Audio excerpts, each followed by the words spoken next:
So hello friends, my name is Tejas and welcome to my channel से study तेजस। So आज हम सीखने वाले हैं एनएसओ ग्रेड 5 के chapter number 5 pollution and calamities. अगर आपको फर्स्ट 4 चैप्टर के लिंक चाहिए तो डिस्क्रिप्शन में दिया, आप वहां से जाकर भी देख सकते हैं। तो चलो चैप्टर नंबर 5 को सॉल्व करना शुरू करते हैं। So first question, the rapid flow of snow a hill or mountain side is called। So जब रैपिड फ्लो ऑफ स्नो होता है मतलब वो मेनली एवलांच होता है, क्योंकि उस वक्त मतलब माउंटेन जो होते हैं उसमें तो बहुत तेज बर्फ गिरती है। यहाँ पर सुनामी तो हो नहीं सकता, और स्नोफॉल में तो बहुत धीरे से बर्फ गिरती है, और टाइफून तो दूसरा ही है। तो यहाँ पर मतलब बी एवलांच इज वो correct answer. And now let's move to the second question. There were a large number of dead fish drifting towards the shore. Many dead birds with streaky black coating on feathers could be also seen there. A slash and dash might have occurred nearby. So ये जो होता है mainly उन्होंने क्या कहा है, large number of dead fish. पर fish जो होता है वो शोर पे कम, और जो सी का बीच वाला पार्ट होता है उसमें ज्यादा रहते हैं। तो मतलब यहाँ पर मेरे ख्याल से सुनामी आई होगी, क्योंकि यहाँ पर शोर के आसपास जो है तबाही ज्यादा हुई है। नहीं तो वोल्केनिक इरप्शन में वो नहीं हो सकता, ऑयल स्पिल उससे इतना ज्यादा ये नहीं होता है, मतलब उससे बर्ड्स को क्या फर्क पड़ सकता है। और अर्थक्वेक में वो अलग हो गया। सो मतलब हमारे इसमें tsunami is our correct answer. And now let's move to the third question. Set the group in which the odd one is in circle incorrectly. So loud speaker, radio, newspaper and bell. तो इसमें newspaper को circle किया जो कि correct है, कि loud speaker देख सकते हैं हम, रेडियो और बेल ये सारे क्या करते हैं, आवाज करते हैं, क्योंकि लाउड स्पीकर से गाने बजाते तो आवाज होता है। रेडियो से जो आवाज आती है, जो बोलते हैं उनकी आवाज आती है। और बेल से जब हम उसे बजा और किसी को आना होता है, जब बेल बजाते हैं उससे भी आवाज आएगी। न्यूज़पेपर से किसी भी चीज की आवाज नहीं आती है। तो मतलब हमारा ये वाला करेक्ट है, पर यहाँ पर हमें इनकरेक्ट वाला पूछा है। सो पेपर, वुड, क्लॉथ और प्लास्टिक। सो पेपर, वुड और क्लॉथ सारे प्लांट्स आते हैं। पेपर ट्री से आता है, वुड ट्री से आता है, और क्लॉथ मेनली वो प्लांट्स जैसे कॉटन उनसे आता है। पर प्लास्टिक वो ये जो है इनसे नहीं आता है। तो मतलब ये हमारा ये वाला भी करेक्ट है। और यहाँ पर electrostatic precipitation, scrubber, catalytic converter and refrigerator. So ये तीनों जो हैं ये वो जो हार्मफुल गैसेस निकलती हैं उन्हें रिड्यूस करने के लिए होता है, और रेफ्रिजरेटर ठंडा करने के लिए होता है सामानों को। पर यहाँ पर स्क्रबर को ऑड वन आउट किया, जबकि रेफ्रिजरेटर को करना चाहिए था। मतलब ये जो है हमारे इनकरेक्टली सर्कल किया है, मतलब C option is our correct answer. And now let's move to the fourth question. Greenhouse gases cause global warming. Which of the following is a greenhouse gas? A. Water vapor. B. CFCs and C. Carbon dioxide.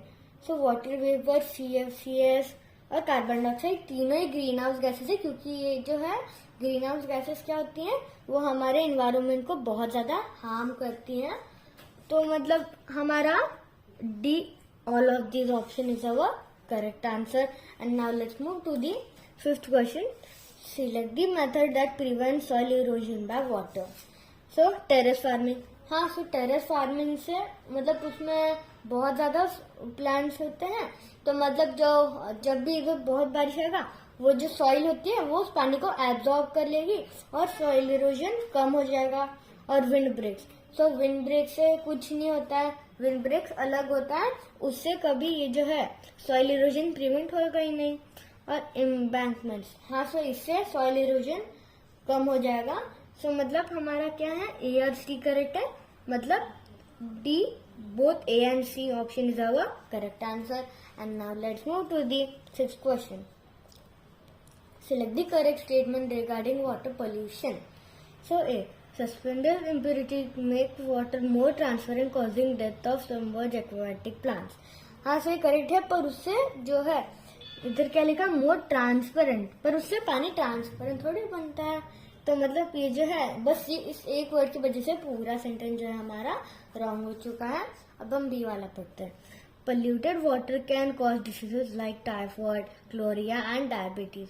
हाँ सही correct है, क्योंकि polluted water से बहुत सारे diseases बहुत ज्यादा ये होता है, फिर हॉस्पिटल में एडमिट करना पड़ता है लोगों को, ऐसे डिजीजेस हो गए तो मतलब हमारा बी ऑप्शन करेक्ट है, क्योंकि यहाँ पर वाटर सी वाला एक बार पढ़ लेते हैं. Water pollution increases dissolve oxygen level of water.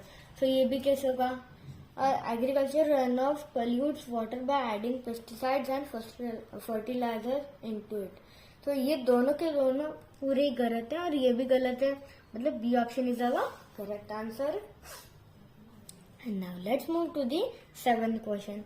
When oxides of nitrogen and sulfur react with water vapor in the air, they cause dash. So ये जब oxides of nitrogen, sulfur react और water vapor mix हो जाते हैं, उससे acid rain होता है जो बहुत ही ज्यादा harmful होता है. इसलिए ये जो है, ये जो तीनों है, ये सारे ग्रीन हाउस गैसेस ही है. सल्फर बहुत कम प्रेजेंट है अर्थ पे, इसलिए उससे हम देखते नहीं ज्यादा. तो अभी हम मतलब C option is our correct answer. So now read question. If an earthquake occurs, which of the following you should do?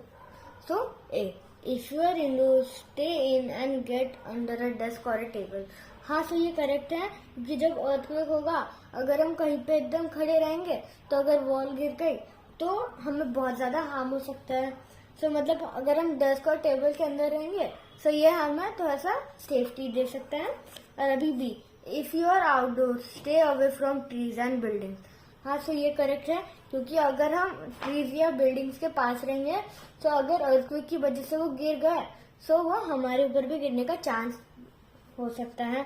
सो मतलब ये भी करेक्ट है. और C, if you are on a beach, get into the sea. ऐसा तो कोई rule है नहीं, अगर बीच पे मतलब बीच पे अर्थक्वेक आ गया तो समुद्र के अंदर डुबकी लगा लो, ऐसा कोई रूल नहीं है. तो मतलब हमारा जो है ए और बी करेक्ट है, मतलब D, both A and B is our correct answer. And now let's move to the 9th question. The given picture shows terrace farming. It helps in dash. So जो टेरेस फार्मिंग होता है, हमें अभी हमारी जो है 6th क्वेश्चन में भी है, I mean 5th क्वेश्चन में भी पढ़ा था. टेरेस फार्मिंग हेल्प करता है reducing the soil erosion by water.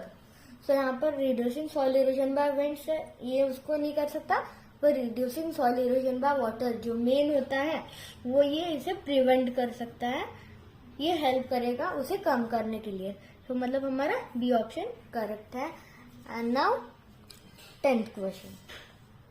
Humans carry out deforestation to provide space for buildings and farms.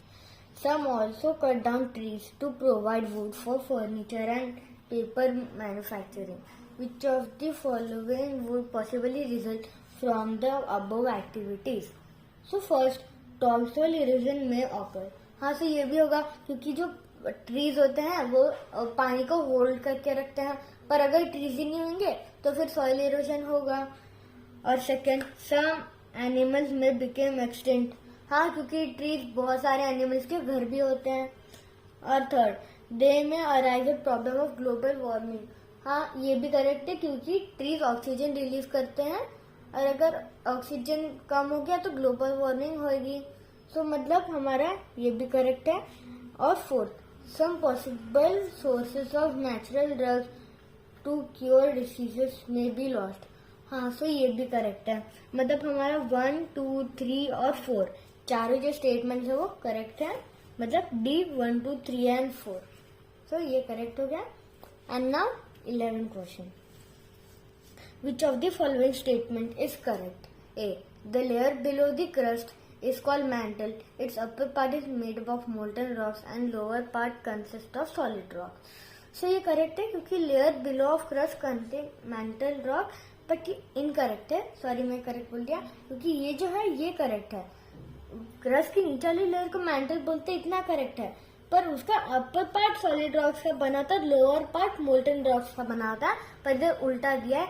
इधर कहा है कि अपर पार्ट मोल्टन रॉक्स का होता है, लोअर पार्ट सॉलिड रॉक्स का होता है. तो ये रॉन्ग है ना, मतलब यहाँ पर ये स्टेटमेंट रॉन्ग है. And now let's read the B statement. The liquid that comes out of a volcano is called magma. So ये भी इनकरेक्ट है, क्योंकि जब लिक्विड वोल्केनो के अंदर रहता है तब उसे मैग्मा कहते हैं, पर जब वो वोल्केनो इरप्ट होता है और जब वो बाहर आता है तब हम उसे मैग्मा नहीं बल्कि लावा कह के बुलाते हैं। सो ये भी इनकरेक्ट है। And now C, based on the nature of eruption volcanoes can be active, dormant or extinct. हाँ से करेक्ट है, क्योंकि हम नहीं बता सकते वो ये है, मतलब तीनों होते हैं ना। सो मतलब C option is our correct answer.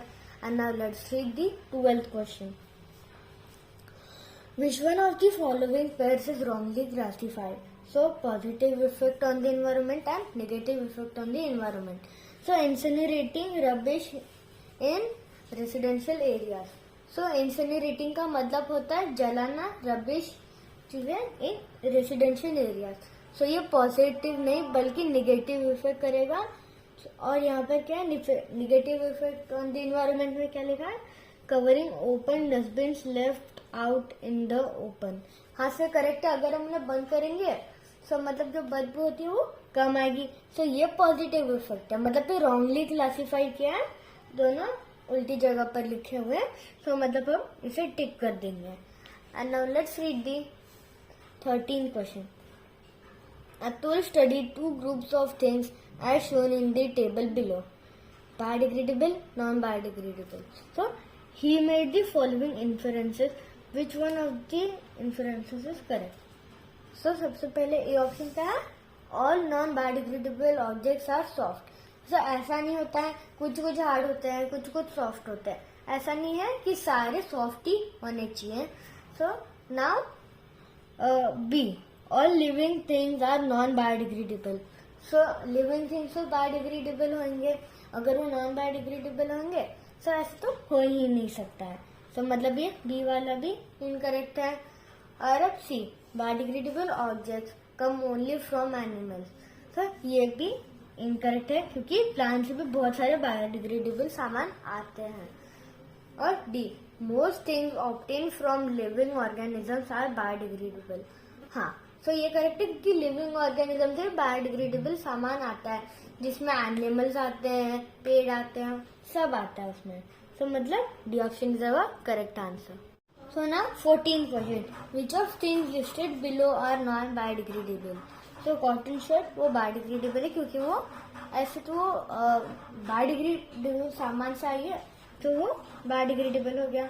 और अब गोल्ड नेकलेस, नहीं सॉरी हम सेकंड वाला पढ़ेंगे ना। सो ग्लास कप, सो ग्लास क्लब जो कप है वो नॉन बायोडिग्रेडेबल होगा, क्योंकि वो नेचर से नहीं आया, वो हम बनाते हैं। और गोल्ड नेकलेस ये भी नेचर से नहीं आया है, वो हम बनवाते हैं।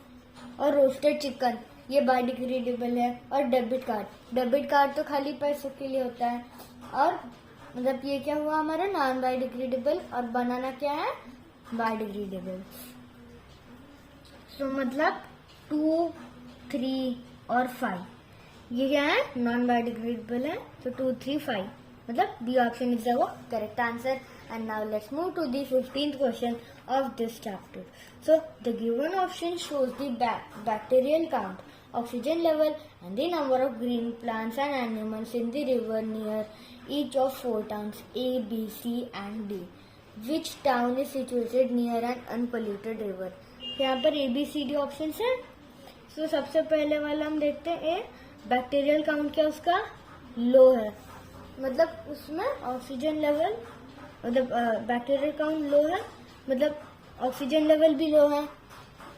और number of green plants few और नंबर ऑफ एनिमल्स फ्यू, मतलब ये पॉल्यूटेड रिवर है। बैक्टीरियल काउंट मानता हूँ लो है, पर फिर भी यहाँ पर प्लांट्स नहीं है, एनिमल्स नहीं है, मतलब ये अनपॉल्यूटेड हो पॉल्यूटेड हो गया, सॉरी पॉल्यूटेड हो गया। और now B1, bacterial count high, oxygen level low, number of green plant few, number of animals many. इधर एनिमल ज्यादा है पर बैक्टीरियल काउंट ज्यादा है और ग्रीन प्लांट्स भी कम है। सो मतलब इस वजह से क्या होगा, ये जो है ये पॉल्यूटेड हो गई है पूरी रिवर, क्योंकि बैक्टीरियल काउंट ज्यादा होने की वजह से इधर ये जो है ये बहुत ही ज्यादा अनपॉल्यूटेड मतलब पॉल्यूटेड रिवर है। तो मतलब ये भी नहीं। और अब C, bacterial count high, oxygen level low, number of green plant few और नंबर ऑफ एनिमल्स फ्यू। ये तो टोटली पोल्यूटेड है क्योंकि इधर बैक्टीरियल काउंट इतना ज्यादा है, नंबर ऑक्सीजन लेवल जो इतना कम है, और number of green plants few और नंबर ऑफ एनिमल्स फ्यू। और मतलब ये भी बहुत पोल्यूटेड रिवर है। और D bacterial count low, oxygen level high, और number of green plants many और नंबर ऑफ एनिमल्स मेनी। तो ये सबसे अनपोल्यूटेड रिवर लग रहा है क्योंकि यहाँ पर बैक्टीरियल काउंट जो है वो बहुत ज्यादा कम है, ऑक्सीजन लेवल ज्यादा है, और जो प्लांट्स है वो भी ज्यादा है और एनिमल्स भी ज्यादा है। अगर प्लांट ज्यादा रहेंगे तो उधर ऑक्सीजन लेवल भी ज्यादा रहेगा ही। मतलब हमारा डी ऑप्शन जो है करेक्ट आंसर है। एंड नाउ अभी हम स्टार्ट करेंगे अचीवर सेक्शन से। So the 16 question. Refer to the given picture and select the correct option regarding sites X, Y and Z. So A. The amount of dissolved oxygen could be maximum at site Z. So site Z क्या है? यहाँ पर factory है, तो वहाँ पर dissolve oxygen तो सबसे कम होगा क्योंकि यहाँ पर वो लोग स्मोक रिलीज कर रहे हैं, और जो है वो जो उनकी जो मटेरियल का जो वेस्ट होता है वो रिवर में डाल रहे हैं, जो सबसे मिनिमम होगा पर यहाँ पर मैक्सिमम दिया है।